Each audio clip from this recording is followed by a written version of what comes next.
Bonsoir à tous et bienvenue sur Cette Sport, votre émission qui vous informe sur toute l'actualité sportive qui se déroule sur le continent africain et dans le monde, alimenté par des débats houleux qui se tiennent en direct sur le plateau de Canal 7, votre chaîne panafricaine. Avec moi sur ce plateau, Mamadou Nyang, notre fidèle consultant maison. Bonsoir Mamadou. Bonsoir Michel. Et puis Mamadou n'est pas seul, j'ai également notre invité spécial qui n'est qu'autre qu'Uriel Abaga. Bonsoir Uriel. Bonsoir Michel. Voilà, tout de suite nous allons planter le décor de cette émission. En prélude, nous aurons l'élection du président de la LINAF qui fera l'objet d'un débat et puis on parlera de la reprise du championnat national 2014-2015 et on n'en croit pas nos oreilles ou nos yeux, mais qu'à cela ne tienne, je vous annonce quand même que l'arbitre Eric Otogo a été retenu officiellement pour officier les rencontres du mondial des U20. Autre chose, nous parlerons également de cette journée internationale FIFA 2015, voilà, dans le cadre des matchs amicaux qui se sont livrés dans le week-end.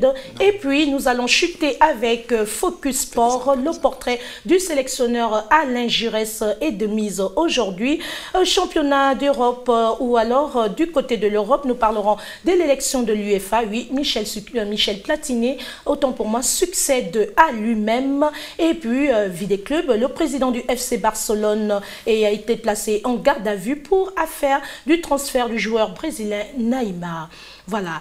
Autre chose, je pense que nous allons clôturer Mamadou Nyang avec ce dernier contexte, à savoir l'Olympique de Marseille qui dément le salaire de Barada et puis le match amical qui a opposé la France au Danemark, mais tout en faisant une petite rétrospective par rapport au match précédent qui était ce match-là qui l'opposait au Brésil. Voilà tout pour cette émission de sport, mais avant, je m'en vais tout de suite rentrer de plein pied dans le cadre de ces élections de la LINAF qui se sont déroulées le 27 mars dernier. Voilà, je vous retrouve juste après parce que c'est la thématique. Voilà, sans plus tarder, reportage. Brice Mbikanjambou a été élu vendredi à la tête de la LINAF, l'institution en charge de la gestion des championnats nationaux de première et deuxième division de football au Gabon, au cours de l'Assemblée générale extraordinaire élective organisée à cet effet. Ce dernier a en effet raflé la majorité des suffrages, obtenant 21 voix sur 28, soit 75% contre 4 voix pour Ngimbina, le président du syndicat national des footballeurs du Gabon. Il succède donc au président Joël Anissé Birinda, qui n'a obtenu que 3 voix lors de cette élection. Sachant que le championnat gabonais a été professionnalisé en 2012-2013 dans l'objectif de positionner le football national sur l'échiquier international à travers la mise en place de stratégies ambitieuses qui devraient permettre de créer une véritable industrie footballistique dans le pays, le nouveau président de la LINAF, Brice Mbikanjambou, a mené sa campagne sous le slogan de réforme. Il a notamment promis de redimensionner le modèle du championnat national professionnel et veiller à l'harmonisation des textes de cette instance. Un discours qui tient la route car entièrement financé par l'État en vertu d'un contrat couvrant la période 2012-2017. Ce projet de professionnalisme a peiné à se concrétiser en raison de manque de moyens et le championnat national a souvent accusé des coups d'arrêt au début de chaque saison à cause du non-versement des subventions. Voilà, Mamadou, brillante victoire de Brice Mbikanjambou, ancien vice-président de la LINAF, une victoire qui n'est pas très surprenante. Je crois d'abord qu'il faut d'abord féliciter le nouveau président de la LINAF, de la Ligue nationale de football professionnel, et surtout l'encourager, parce qu'il lui faut beaucoup de courage pour remettre à niveau ce football, parce que depuis 3 ans quand même que le championnat professionnel a été lancé, on a rencontré beaucoup de couacs, tant dans l'organisation, dans la maîtrise des calendriers de l'organisation, que dans le financement, et dans même le niveau technique. Donc c'est tout un dossier, c'est tout un programme qui attend le nouveau président et son staff pour remettre vraiment ce football sur le bon rail. Et aussi encourager aussi les autres candidats, le président sortant et l'autre, le président de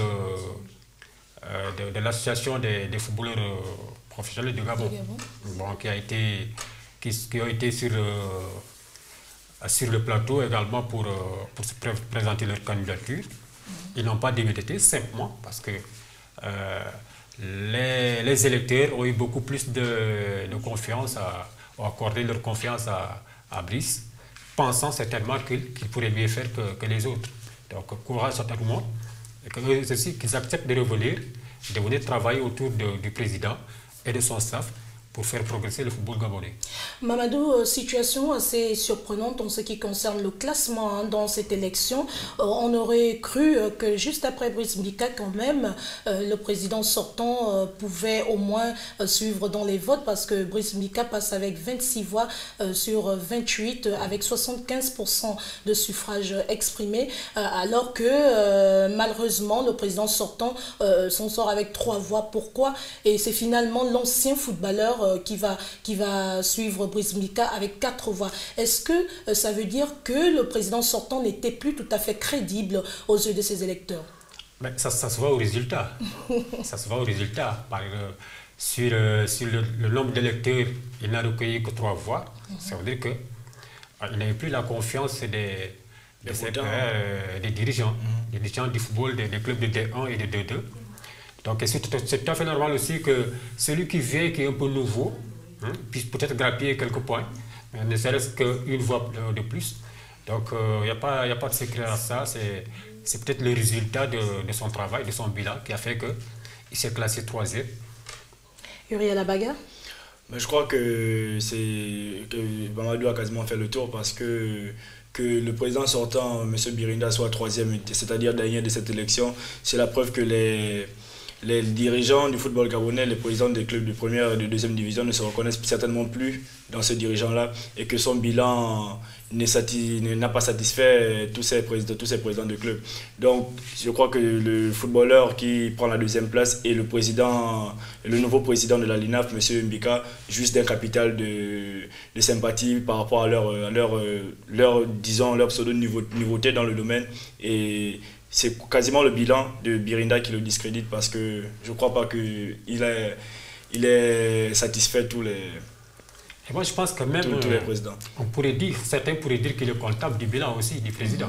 Parce qu'il était vice-président. Quand il était vice-président, tu fais partie de l'équipe qui gouverne. Mais bien sûr, Mamadou, c'est pourquoi je disais tantôt que c'est pas quand même une situation assez surprenante parce que nous ne l'aurons pas. Brice Mbika connaît quand même très bien le fonctionnement interne de la LINAF et du coup, je pense que lorsqu'il était vice-président, on l'a beaucoup plus vu que le président lui-même. À un moment donné, les gens se demandaient si c'est lui qui était même le président. Du coup, Mamadou, on ose quand même dire que actuellement, qu'il soit président, cela ne fait qu'affirmer déjà sa performance parce qu'il travaillait très bien dans la LINAF. J'ai dit qu'il est comptable du bilan de la LINAF. D'accord. À partir du moment où il fait partie de l'équipe, il vient après le président. Peut-être que le président lui a laissé la voie. La liberté peut-être que le président n'avait pas le temps nécessaire et qu'il lui a laissé le temps de travailler à sa place. Il y a fait donc. L'actuel président est comptable du bilan de la LINAF.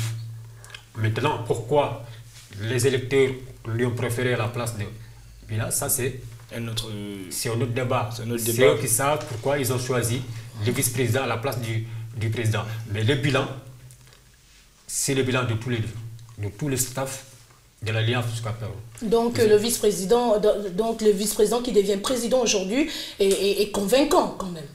Non, ce n'était pas convaincant, ça c'est à leur niveau, je dis. C'est au niveau des électeurs. Le problème c'est que... On ne va pas tirer les verres du nez. Le problème c'est qu'ils ont dirigé ensemble. Ils ont dirigé ensemble, c'est une équipe qui... Ils ont dirigé ensemble, c'est une équipe. Pendant 3 ans. Quand on tire le bilan, moi je serais peut-être plus d'accord si c'est quelqu'un d'autre qui n'était pas du staff, qui était le président. Mais à partir du moment où vous avez marché ensemble pendant 3 ans, vous êtes vice-président et on vous a vu plus que les autres, que le président, ça veut dire que c'est vous qui, pratiquement, avez fait tout le boulot à la place du président. Maintenant, est-ce que lui, à sa place, ce qui a manqué à l'ancienne équipe, est-ce qu'il peut remédier à ça? Ce qui a manqué à l'ancienne équipe, c'est la Ligue professionnelle, c'est un problème de finances, du financement. Le problème de financement qui a bloqué la tenue régulière de la compétition. Ce qui a bloqué l'ancienne équipe, c'est la compétition régulière. c'est le respect du calendrier. Est-ce que lui, il a la possibilité de doter de cette ligue-là des finances nécessaires, tout en sachant que c'est l'État qui détient aussi les cordons de la bourse. Ensuite, est-ce que les clubs qui avaient souvent par exemple des problèmes de justification de leurs dépenses vont le suivre? Ils l'ont élu aujourd'hui. Élément qui a tardé le décaissement des finances de l'État. Hein. Justement. Oui. Est-ce qu'aujourd'hui les clubs, les 21 ou 26 clubs qui lui ont porté à la tête de la LINAF ne vont pas le lâcher demain si il essaie d'être très rigoureux, très transparent sur le réel? C'est ça, c'est la question. Je crois que je vais abonder dans le même sens parce que c'est ça le principal problème. Il y a des clubs qui n'arrivaient pas à justifier leurs dépenses. Si le nouveau président arrive avec une grosse dose de rigueur, arrive avec une volonté d'être transparent, est-ce qu'il ne va pas frustrer ces présidents de clubs qui pourront pas avoir de conséquences, boycotter ces 4 ans de mandat? C'est toute la question est là. Autant de questions, Uriel, qui hantent les esprits de nombreux Gabonais, mais qu'à cela ne tienne, l'on juge Lomasson au pied du mur. Et puis, écoutez, ces élections se sont passées le 27 mars dernier, alors qu'on était à un jour du lancement, du coup d'envoi du championnat national. Et tout de suite, nous rentrons de plein pied avec la reprise du championnat national 2014-2015. Enfin, un ouf de soulagement pour les 14 clubs gabonais. Après une longue trêve de 10 mois, la reprise du championnat national professionnel gabonais a été finalement annoncée par la Ligue nationale de football professionnel. Le coup d'envoi de la dite compétition a été lancé, a été donné du côté du stade Monédan de Sibon samedi. Et puis, ces 2 journées se sont jouées le samedi et le dimanche. Mamadou Niang, des rencontres de belle facture. Je ne sais pas si c'est une belle facture ou pas, parce que je n'ai pas suivi. Oui, parce que quand on regarde évidemment les différentes rencontres qui se sont déroulées, d'abord du côté du stade Monédan de Sibon, Mongasport a affronté le FC 105 et Mongasport a pris le dessus sur cette formation de 105 de 3-2. Et puis le FC Akonda a été également vainqueur sur le même score face au stade Migovéen. Et Missile FC, quant à lui, a arraché sa victoire d'entrée de jeu de cette même journée en battant Port-Gentil FC de 2-1. Bon, il faut juste pousser au de soulagement pour la reprise, saluer la reprise de la compétition. C'est ce que tout le monde attendait depuis 7 à 8 mois. Maintenant, il appartient aux techniciens, il appartient aux joueurs de faire de sorte que ce championnat soit attractif. Il ne sert à rien de jouer un championnat si c'est dans des stades vite, si par exemple il n'attire pas de monde. Ça, c'est le travail des techniciens, des administratifs. Les administratifs doivent mettre les joueurs et les techniciens dans de bonnes conditions psychologiques, en leur payant leur salaire, en leur payant leur prime de match. Les techniciens doivent mettre ces joueurs dans de bonnes conditions pour que la prestation du dimanche soit appréciée par les spectateurs. C'est là où on attend tout le monde. Et nous espérons qu'avec... il y a eu beaucoup de buts. Il y a eu beaucoup de buts pour cette première journée. Que ça va continuer comme ça, parce que quand il y a beaucoup de buts, il y a du spectacle. Et c'est le spectacle qui attire... 12 buts, non, 17 buts, disons 4 par rencontre. Ça fait un total de 17 buts, Uriel Abaga, parce que 16, du côté de Jean Koum à Lambaréné, il y a également Aspelican qui a affronté l'Union sportive d'Oyem et ils se sont séparés sur un score nul de 2 buts partout. Est-ce que vous pouvez dire que ce championnat est relevé d'entrée de jeu?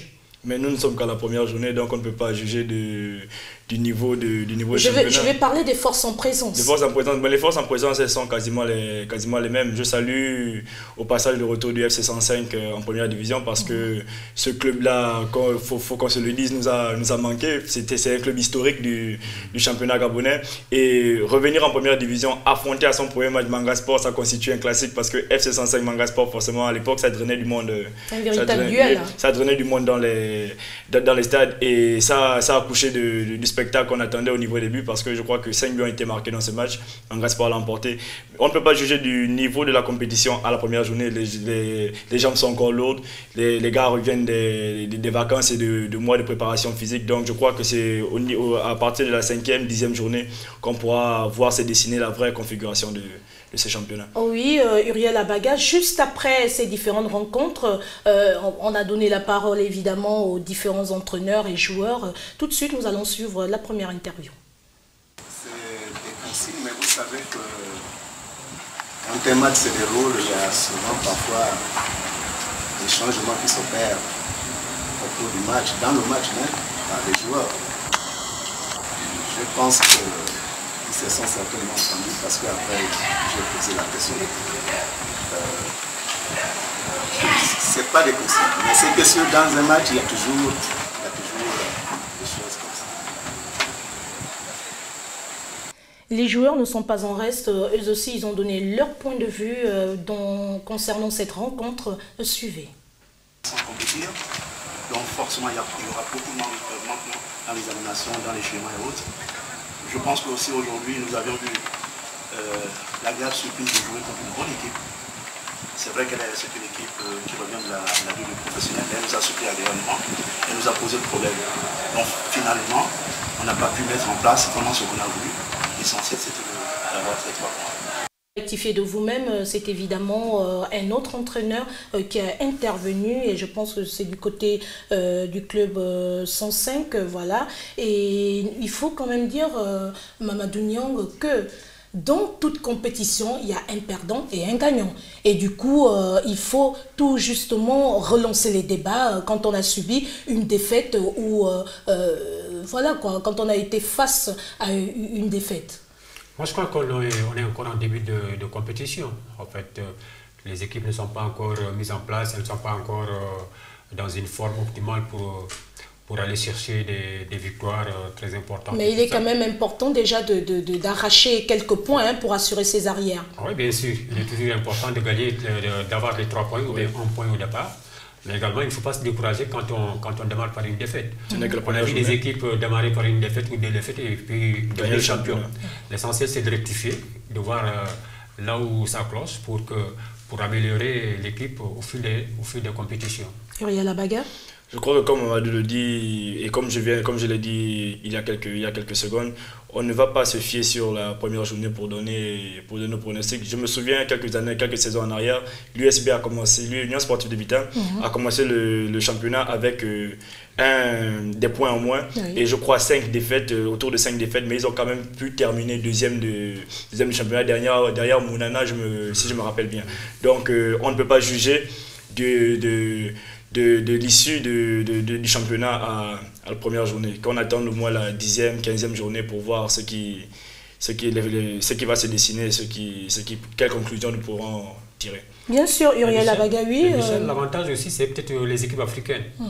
Angers Sport qui va jouer la semaine prochaine à Bamako, qui n'avait plus de compétition, mais qui a repris la compétition. Et Mounana, qui est dans la course, et puis ça va leur faire des matchs de championnat dans les jambes avant d'affronter l'Afrique. Mamadou Niang, Manga a quand même bien démarré cette compétition. Vraiment, en ce qui concerne ce championnat national, c'est déjà une entrée fracassante qu'elle a faite.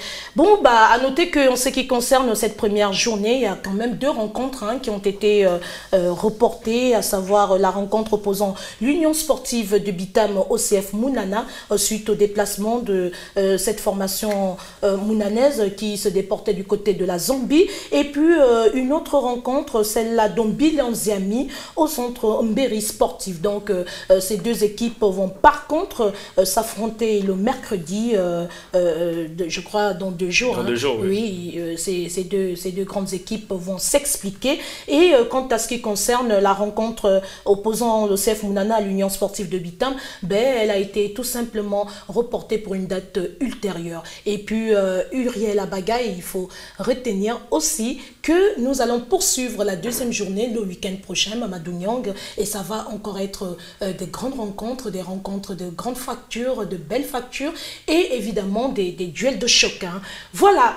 En bouclant évidemment cette partie du championnat national, nous rentrons de plein pied Dans le cadre du mondial des U20, Uriel Abaga, Mamadou Niang, la FIFA a dévoilé jeudi la liste des 21 arbitres retenus pour officier le mondial des moins de 20 ans qui débutera en Nouvelle-Zélande le 30 mai 2015 prochain.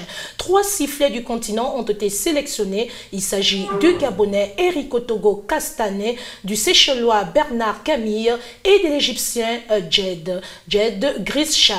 Donc Uriel Abaga, Mamadou Niang, un honneur quand même pour le Gabon. Hein. Eric Otogo à nouveau sélectionné. Qui intervient? Uriel. Moi je laisse la parole à l'ancien. Bon, c'est un peu dans la continuité de la performance de la Coupe d'Afrique des Nations. 2012. Depuis 2012, et peut-être même bien avant un peu, mais à partir de 2012, il a commencé à s'imposer sur la scène internationale. Il a arbitré beaucoup de matchs en Ligue des Champions, la Coupe de la CAF, et jamais on a eu à avoir des échos sur sa mauvaise prestation. C'est quelqu'un qui donc tient la route, qui fait de bonnes prestations, et forcément, il a progressé.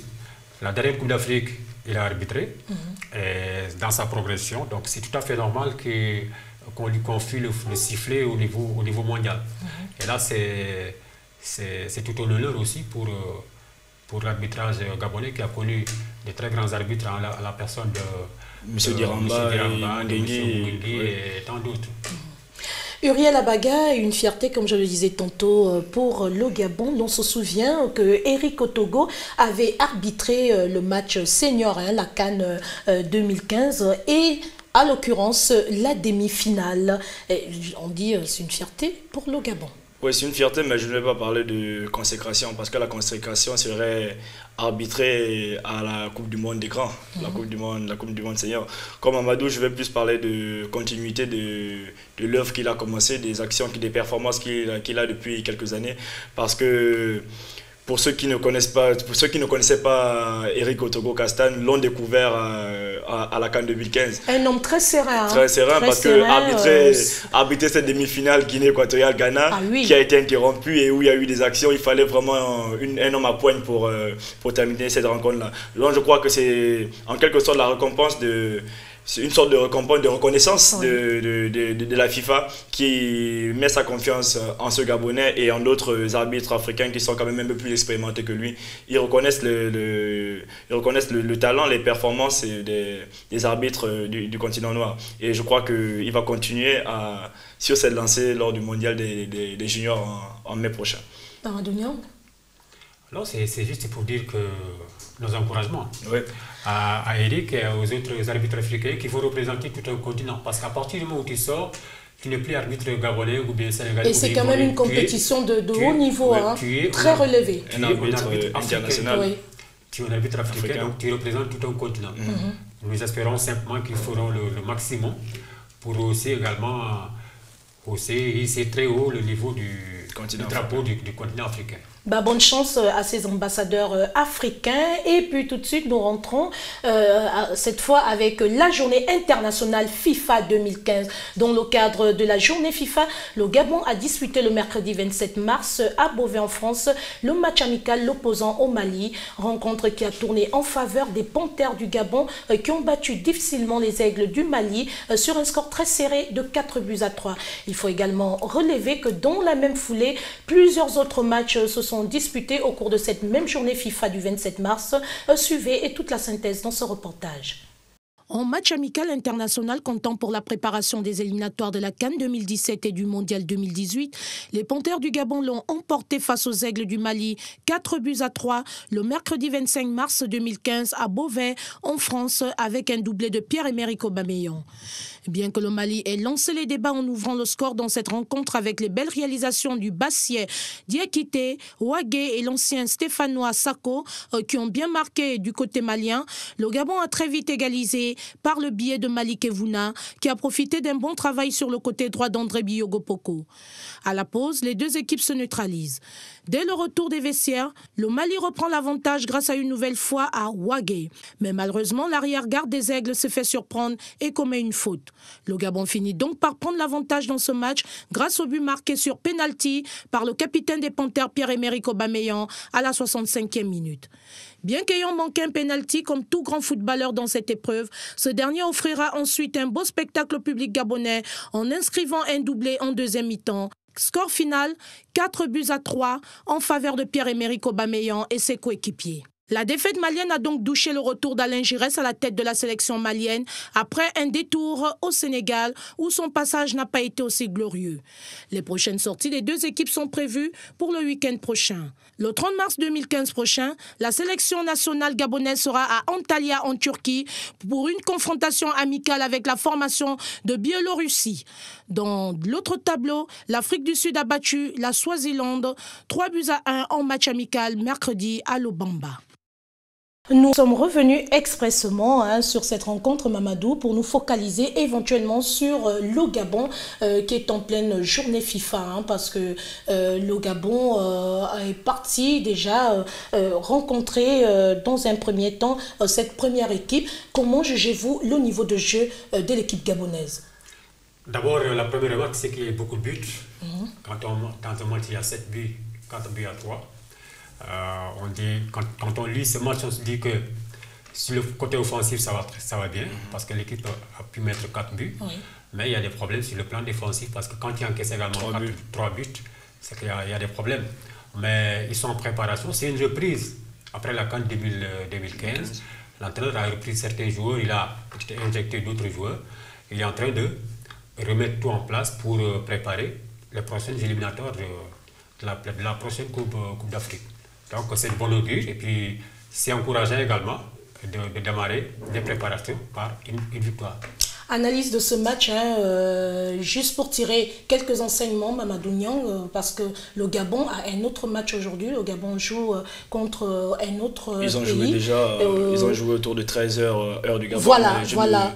Comme je n'ai pas suivi le match, je ne sais pas exactement quel est le résultat. Oui, et dire quand même qu'ils ont un moral de fer en ce moment. Voir comment les gars reviennent de plein pied dans un score, il faut quand même dire qu'ils ont tiré les enseignements de la CAN 2015. Et là, on ose croire, Uriel Abaga, que cette fois-ci, nous allons voir comment cette équipe va déployer les efforts, essayer de relever le niveau de jeu, si je ne me trompe pas. Je crois que dire que c'est de bon augure, que les gars ont compris les erreurs, ont gommé les erreurs qu'ils ont commises au cours de la CAN 2015, ce serait un peu fortuit. Parce que, comme j'ai coutume de le dire, un match amical, peu importe tout le contexte historique qu'on peut mettre autour, ne reste qu'une rencontre amicale. Mais pourquoi, Uriel, ça compte? Oui, non, je sais que ça compte, mais il n'y a que pendant une compétition qu'on peut voir si les gars ont compris, si les gars ont gommé les imperfections. Là, ce qui a fait défaut au Gabon lors de la CAN 2015, je crois que c'était l'efficacité devant les buts. Et marquer 4 buts contre une équipe du Mali qui est réputée et solide, c'est déjà encourageant, mais il faut voir les problèmes défensifs, parce qu'il y a aussi des problèmes défensifs qui ont causé l'élimination du Gabon lors de la CAN 2015. Maintenant, marquer 4 buts, Aubameyang qui met un doublé, Malik et Vouna, c'est-à-dire les attaquants gabonais qui deviennent efficaces. Je crois que c'est quelque chose sur quoi on doit s'axer, on doit travailler là-dessus pour que les gars puissent continuer à marquer plus. Donc, si je saisis bien votre message, Uriel Abaga, c'est qu'il faut que le Gabon réponde lors des grands rendez-vous. C'est-à-dire, cette même performance, vous voulez la voir se déployer sur le terrain lors des grands rendez-vous. C'est ça, parce qu'on peut mettre 4 buts au Mali et arriver en compétition contre ce même Mali, se faire éliminer par les Aigles. Donc, il n'y a que la vérité du terrain ne se fait que dans une compétition, parce qu'une rencontre amicale reste une rencontre amicale pour moi. Mamadou Niang? Moi, je pense que rien n'essaie d'être le champion des matchs amicaux. Oui. Le champion des matchs amicaux, ou bien pendant la compétition, on a vu le Gabon faire une très bonne prestation pendant les éliminatoires, sortir premier de son groupe bien avant la fin des éliminatoires, et aller se faire éliminer au premier tour de la CAN. Il faut une continuité. Il faut une continuité dans la préparation, dans les résultats. Et puis, au cours de ces matchs, Mamadou, on a eu d'autres résultats. Le mercredi, à l'Indonésie, qui a pris une raclée face au Cameroun sur un score d'1-0. Et puis, le Ghana a tenu ses promesses. 1-0 face à la Namibie. Et l'Irak, Cap-Vert, ce match a été reporté.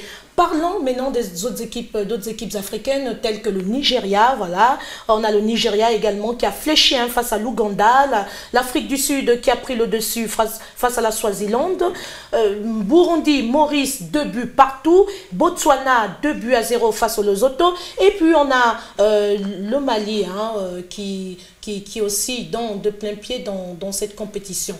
Alors, comment jugez-vous le niveau d'autres équipes africaines telles que le Nigeria et le Ghana? On ne peut pas juger du niveau. C'est des équipes qui sortent d'une compétition, de la CAN. Il y a des équipes qui ont été à la CAN, qui sont qualifiées, qui ont disputé la CAN. D'autres équipes comme le Nigeria qui n'ont pas pu participer à la CAN parce qu'elles ont été éliminées pendant les préliminaires. Évidemment. Maintenant, on recommence avec les mêmes éléments, avec de nouveaux joueurs qui viennent, avec aussi, pour certaines équipes, de nouveaux entraîneurs. Si vous prenez le cas du Mali, à l'Algérie, ce n'était pas. La CAN 2015. Il vient, donc il faut qu'il retrouve également son effectif. Les autres également se préparent. Vous prenez le cas du Sénégal, la même chose, c'est Aliou Cissé qui vient. Et d'autres encore.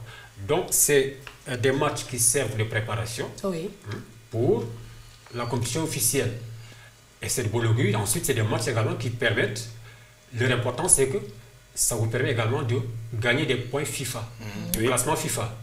Et ça permet également de mettre en place une ossature type pour pouvoir aborder d'autres échéances, des compétitions qui se préparent, telles que la CAN U17, la CAN de 2017. La CAN de 2017. Donc, il faut prendre ces matchs de préparation comme des préparations en direction de la compétition officielle. Et les entraîneurs vont essayer de voir en fait José pour voir un peu le niveau et puis c'est ce qu'il faut rectifier, ce qu'il faut mettre en place et puis pour en vue aujourd'hui avoir une équipe performante. Uriel Abaga? Je crois que c'est ça le but des matchs amicaux. C'est pas tant le résultat final, c'est créer une ossature, créer les automatismes entre les joueurs. Parce que si vous avez suivi le match du Nigeria, il y avait beaucoup de joueurs locaux.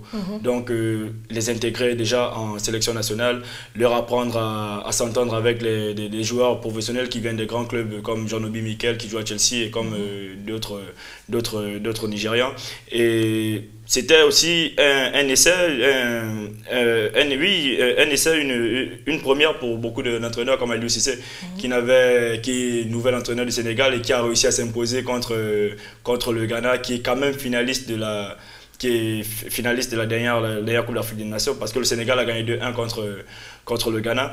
Donc c'est pour voir tout ça, les automatismes, créer des affinités entre les joueurs, créer des liens et voir sur qui on peut compter pour les échéances à venir. Et pour revenir à ce que disait tantôt Mamadou Nyong, c'est une opportunité, une occasion pour les entraîneurs de mettre en place une ossature type pour pouvoir aborder d'autres compétitions. Et c'est le cas pour le Gabon. Le championnat national arrive à bon port, n'est-ce pas Mamadou? Parce que au moins avec le championnat national, on peut réquisitionner, on peut évidemment, pour l'entraîneur Georges Costa, détecter encore ces locaux qui peuvent aussi être à la hauteur de pouvoir défendre les couleurs nationales. Pour le Gabon, le championnat national est très important. Oui. Le Gabon n'est pas aussi outé en termes de joueurs professionnels comme le Sénégal ou le Nigeria ou le Ghana. Nous sommes assez limités, le Gabon est assez limité en matière de joueurs professionnels. Donc il faut que le championnat national puisse se dérouler normalement pour pouvoir sélectionner aussi des joueurs locaux pour compléter l'ossature professionnelle. On a eu ces difficultés, le Gabon a eu ces difficultés pendant la CAN, parce que l'entraîneur ne pouvait pas sélectionner beaucoup de joueurs locaux. Ils ne savaient pas sur quoi s'appuyer. Voilà. Et alors que si le championnat se déroule normalement, on a des joueurs qui avaient leur place, des joueurs locaux qui avaient leur place dans cette sélection. Mais comme il n'y avait pas de compétition au niveau national, sa marge de sélection, sa marge de manœuvre était très très très réduite. Je pense que c'est d'où l'importance aussi de la compétition. Les joueurs locaux également, ils veulent être en équipe nationale. Bon, si on leur prive de compétition, ils ne peuvent pas y être. Ils ne peuvent pas être en jeu. Tout de suite, Mamadou, on passe rapidement avec le Focus Sport. On rentre de plein pied dans cet élément avec comme invité de la semaine Alain Giresse, le technicien français qui a été reconduit à la sélection nationale du Mali. Et je vous laisse apprécier ce document. Né le 2 août 1952 à Languaron, en Girondin, Alain Giresse est un ancien footballeur international reconverti entraîneur. Charpentier de formation, a mené l'équipe nationale du Mali à une historique 3e place de la CAN 2012. Il devient entraîneur en 1995 et dirige les clubs de Toulouse FC, Paris Saint-Germain et des Phares de Rabat. En termes de palmarès en Europe, en tant qu'ancien footballeur, il est lourd. Mais l'on retiendra l'essentiel.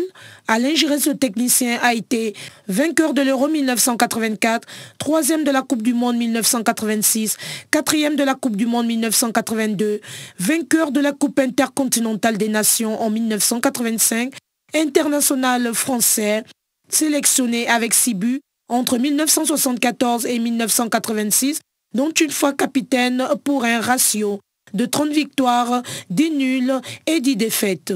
Il a même porté une double casquette de commentateur des matchs télévisés de la Coupe du Monde de football 2010. Il est également le père de Thibaut Giresse, le joueur de football professionnel allant avant Guingamp. Après s'être tourné vers les sélections nationales, Alain Giresse écrira une belle histoire d'amour avec l'Afrique. Alain Giresse connaîtra ses plus bons moments. Il entraînera plusieurs équipes africaines telles que le Gabon, le Mali et le Sénégal.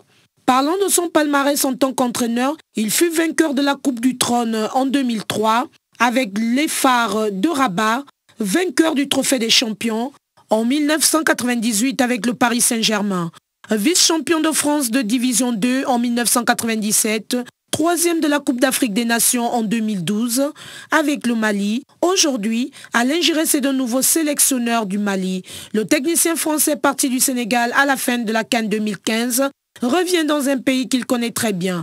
Giresse, qui sera à la tête de l'encadrement technique du Mali du 1er avril 2015 au 15 novembre 2017, a pour objectif de qualifier les Aigles pour la CAN 2017 et de faire mieux qu'une 3e place à la phase finale. Il devra également qualifier le Mali pour le Mondial 2018 en Russie, ce qui sera une grande première.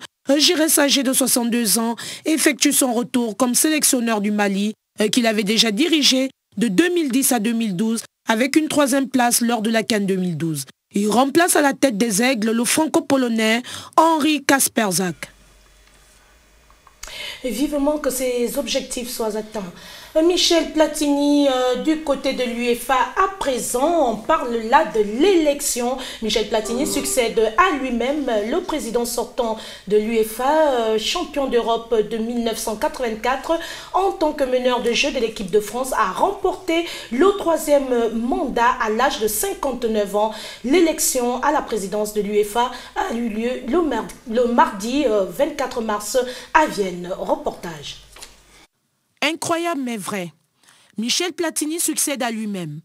Seul candidat à sa succession pour un nouveau mandat de 4 ans, l'élection du président de l'UEFA prévue pour ce mardi à Vienne s'est déroulée comme une formalité pour l'ancien joueur vedette de la Juventus dont le bilan fait l'unanimité au sein du milieu de football européen depuis son accession au poste en 2007. L'ex-triple ballon d'or a été reconduit sans passer par un vote, mais par acclamation des représentants des 54 fédérations composant l'UEFA comme en 2011. De nombreuses raisons évoquées par les clubs et les joueurs expliquent sa reconduction à la présidence de l'UEFA et le fait qu'il n'ait pas d'adversaire. D'après ces derniers, Michel Platini est un homme avec une vision stratégique et c'est un grand leader. Tous sont convaincus d'avancer dans la bonne direction. Ils estiment que ce dernier mérite d'être reconduit car il a de l'autorité et a mis en place une bonne politique afin de donner à l'UEFA une forte légitimité. Il a renforcé la base du football, impliquant les joueurs et les entraîneurs. Il a gardé son apparence de jeune homme, conservant sa décontraction et il en est respecté en interne pour son combat, pour une bonne gouvernance et les bonnes valeurs à la FIFA. Avec toutes ses qualités et ses vertus dont regorge Michel Platini, les électeurs ont conclu que c'est le type de patron dont la FIFA a besoin, car ce dernier est plus que capable de lier le sport et commerce de manière harmonieuse. À 59 ans, Michel Platini vient donc d'obtenir un 3e mandat à la tête de l'UEFA. Alors Mamadou Niang, on a en face de nous, on a en face là une situation assez quand même spéciale. Hein. Michel Platini succède à lui-même, d'ailleurs il n'a pas eu de concurrent, personne ne s'est présenté. Comment vous pouvez expliquer cette élection? Franchement, on peut dire que c'est un homme assidu, un homme de caractère. Qu'est-ce qui peut expliquer ce désistement des gens qui ne se sont pas présentés pour pouvoir affronter Michel Platini? Peut-être son résultat, les résultats qu'il a obtenus à travers, durant sa présidence à l'UEFA. Platini est connu comme étant d'abord qui a été un très grand joueur, très rigoureux. Et quand il est venu également à l'UEFA, il a essayé d'apporter beaucoup de changements qui vont dans le sens du progrès du football. On s'appelle quand même avec l'arbitrage, il a eu beaucoup de propositions sur l'arbitrage avec vidéo ou sans vidéo, parce que lui, il dit qu'il est contre l'arbitrage avec vidéo parce que ça va dénaturaliser un peu le football. Il a également d'autres propositions, comme la Coupe d'Europe qui va se passer avec 32 équipes. Ça aussi, c'est une innovation. C'est quelqu'un qui innove et qui a également des perspectives pour devenir le futur président de la FIFA. Mais ce qu'on a remarqué, c'est que Michel Platini est resté serein. Est-ce que c'est parce qu'il connaissait le fonctionnement de la maison? Est-ce qu'il savait déjà en amont qu'il allait passer? Parce qu'à voir comment il se comporte, on se rend compte que c'est un homme aussi sûr et certain de lui. Mais il sait qu'il va passer, parce que quand tu vas dans une élection, il y a déjà les sondages, il y a ensuite la campagne qu'on fait, il y a toute une campagne autour de ça. Oui. Peut-être que même Blaise Meka, en arrivant, le président de la LINAF, en arrivant dans la salle, il savait déjà qu'il allait gagner. Peut-être par combien de voix ou pas, surtout ensuite que Michel Platini n'avait pas de concurrent. Quand il n'y a pas de concurrent, la voix est tracée pour que tu remportes. Félicitations à Michel Platini qui a remporté là, encore une fois de plus, son 3e mandat, sa victoire. Et écoutez, Mamadou Niang, cette année est une année assez spéciale où il y a des présidents, des innovations, il y a des gens qui passent haut le main, comme le cas de Michel Platini. On attend maintenant du côté de Sepp Blatter. Sepp Blatter, avec Sepp Blatter, il y a quand même de manière un peu arrogante, il a dit qu'il ne fera pas de campagne. Il s'appelle Sepp Blatter et son nom et il reste très sérieux aussi. Parle pour lui, donc je crois que on devra attendre le mois de mai, c'est en mai l'élection, pour voir si le Suisse sera reconduit à la tête du football international. Uriel Abaga, on change de cap. Cette fois-ci, on parle de la vie des clubs. Coup dur pour le Barça. Après la brillante victoire du Barça le dimanche 22 mars lors du Classico, le parquet espagnol a requis 203 mois de prison contre le président du FC Barcelone, Josep Maria Bartomeu, et 7 ans contre son prédécesseur, Sandro Rosell, pour des délits fiscaux présumés liés au transfert de Neymar en 2013, le 23 mars dernier. Vraiment une situation assez déplorable, Uriel Abaga. Une situation déplorable pour le FC Barcelone, parce que perdre 2 leaders charismatiques de l'histoire du club, c'est-à-dire Rosell et Bartomeu, c'est forcément embarrassant. De la même façon que le Bayern Munich a perdu Rummenigge, c'était Lyonnais qui est en ce moment derrière les barreaux en Allemagne. Uriel, avant de continuer de développer justement cette affaire assez déplorable, nous allons d'abord suivre ce reportage et je vous retrouve juste après. C'est une véritable hécatombe pour le Barça. La joie de la victoire du Classico remporté dimanche soir face au Real Madrid n'a pas duré bien longtemps. En effet, le parquet espagnol a requis 2 ans et 3 mois de prison contre l'actuel président de Barça, Josep Maria Bartomeu, et 7 ans et demi pour le président du Barça à l'époque du transfert, Sandro Rosell, pour délits fiscaux et transfert illégal de la star brésilienne de 23 ans. Le juge espagnol Pablo Ruz a mis en examen mardi le président du FC Barcelone, Josep Maria Bartomeu, pour une fraude fiscale présumée liée au transfert du Brésilien Neymar. Dans son intérêt, le juge d'instruction Pablo Ruz de l'Audience nationale de Madrid reproche au président du Barça en poste depuis le 23 janvier 2014 d'avoir fraudé le fisc espagnol pour un montant de 2 800 000 € en 2014 par rapport à des paiements liés au transfert de Neymar. Le prodige brésilien avait été transféré de Santos au club catalan en 2013. Selon l'ancien président du club, le coût du transfert de l'attaquant international s'élevait à 57,1 millions. Déclaration que le juge dément, car d'après ce dernier, le coût réel de la transaction fut en fait de 82,74 millions d'euros, auquel il faudrait ajouter 12,14 millions d'euros en impôts non payés entre 2011 et 2014. Le juge Pablo Ruz soutient donc la thèse que les différents contrats utilisés pour cette opération étaient destinés à couvrir ou occulter le fait qu'il constituait en réalité un coût supérieur pour le FC Barcelone, tout ceci afin d'éluder ou de minorer le paiement au trésor public. Mais contre toute attente, 24 heures après que le parquet espagnol a requis des peines de prison contre les dirigeants du Barça, le père géniteur de Neymar s'est prononcé face à cette situation en s'opposant à la décision de la justice. En affirmant mardi que le transfert de son fils au FC Barcelone avait été fait de manière absolument légale. Neymar da Silva Santos a déclaré dans un communiqué qu'il est convaincu que les personnes impliquées dans le processus de transfert ont respecté à tout moment la loi du Brésil et de l'Espagne et qu'ils l'ont fait dans le cadre réglementaire de la FIFA. Mais cette intervention du père géniteur de Neymar n'emmènera certainement pas la justice espagnole à revenir sur sa décision. Alors là, Uriel Abaga, avant de revenir vers Mamadou Niang, on est confronté à un problème litigieux. Voilà le père de Neymar qui se prononce et qui va à l'encontre évidemment de la décision prise par la justice à l'endroit du président. Est-ce que cet appel peut être accepté? Est-ce que ces arguments peuvent être des atouts convaincants pour pouvoir libérer le président? Déjà, la condamnation elle a été prononcée à l'encontre de Sandro Rosell et Josep Bartomeu. Oui. Je crois que c'est naturel que le père de Neymar défende son fils parce que c'est son enfant, c'est son sang qui va en prison. Et puis, oui, mais en même temps, il veut aussi protéger les présidents. Oui, c'est toujours déplorable, triste de voir son enfant aller en prison ou quand quelque chose, vous êtes mère de famille, oui. Quelque chose arrive à votre enfant, forcément vous voulez la protéger. Ou l'entourage. Oui, maintenant après l'imbroglio se trouve autour de l'achat de Neymar en 2013 parce que le Barça affirme avoir dépensé autour de 57 millions et le fisc espagnol qui dit avoir été trompé parle d'un montant d'autour de 100 millions de francs CFA. Et là ce que je crois que le père de Neymar devrait faire c'est apporter ses arguments devant la cour d'appel et essayer de voir si lui faire appel de la décision et essayer de voir si les juges trouvent ces arguments recevables et s'ils peuvent réduire la peine des présidents du barcelonais. Mamadou Niang, est-ce que cette situation ne pourra pas porter atteinte au moins à l'image du joueur?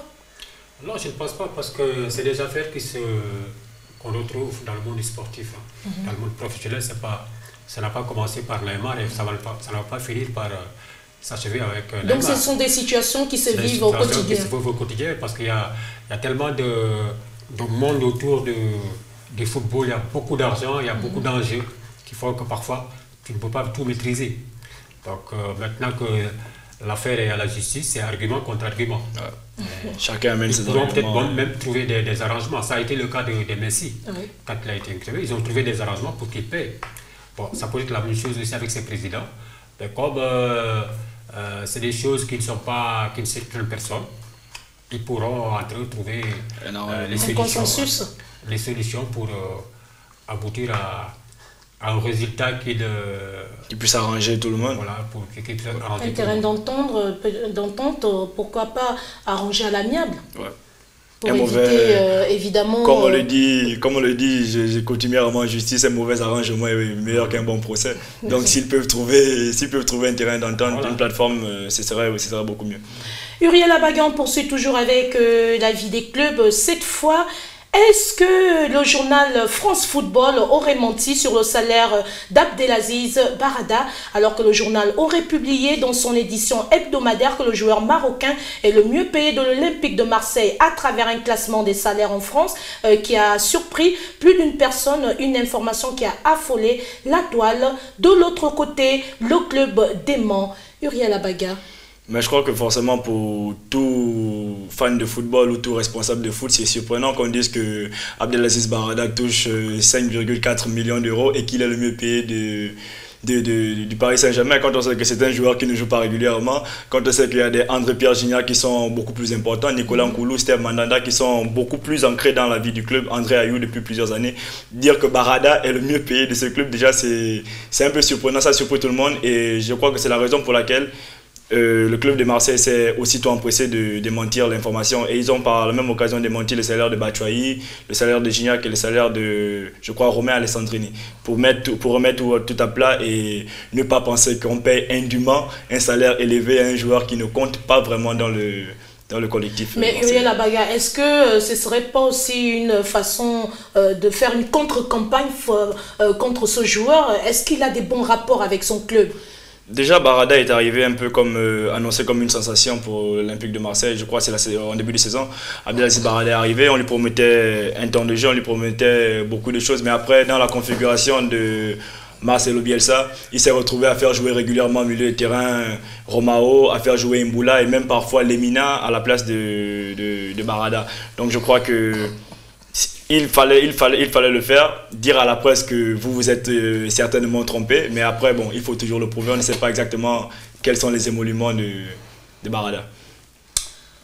Alors bon, là aussi, la même chose, quoi, parce que c'est les transactions financières qui se passent entre clubs, entre joueurs, entre le joueur, le club et aussi ses dirigeants, ou bien son manager. Donc, il n'y a pas de faire. Voilà. Et autre chose, c'est le match amical France-Brésil.